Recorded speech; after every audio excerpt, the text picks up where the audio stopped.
Olá, meu nome é Cícero, sou professor de Biologia e eu queria que você entendesse um pouquinho mais sobre frequência gênica e frequência gênica de populações.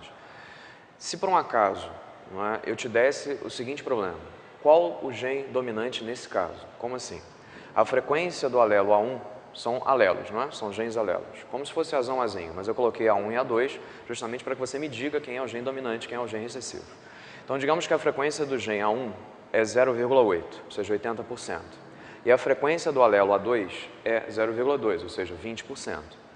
Com essas frequências apenas, eu posso dizer qual dos dois genes é o gene dominante? O que você acha?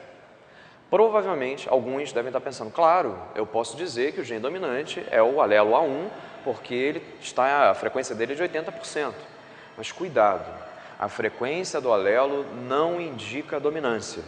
Um alelo pode ser dominante e aparecer em menor frequência na população, como por exemplo, o gene da polidactilia. Você conhece a polidactilia, um dedo a mais nos pés e nas mãos? O gene da polidactilia é um gene dominante, mas apesar de ser um gene dominante, a frequência populacional de polidactilia é muito baixa, ou seja, a frequência do gene da polidactilia nas populações é muito baixa.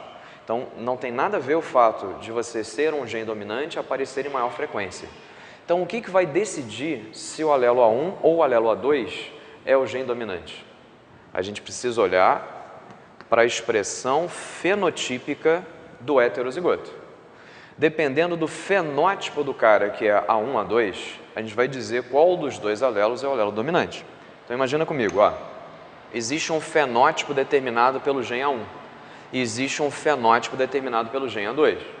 Se por um acaso o heterozigoto estiver, e eu vou marcar aqui um deles, se por um acaso o heterozigoto tiver o fenótipo determinado pelo gene A1, então isso quer dizer que o A1 é o dominante. Então, se o heterozigoto apresentar o fenótipo de A1, portanto, ou seja, a consequência disso é que o A1 é dominante.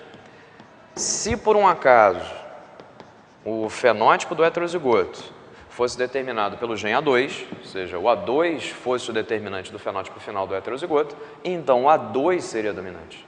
Então, cuidado para você não confundir frequência com o gene dominante. Não tem nada a ver uma coisa com a outra. É claro que você pode até chegar à conclusão de que muitas vezes o gene dominante aparecerá em maior frequência, mas isso não acontece necessariamente. Cuidado.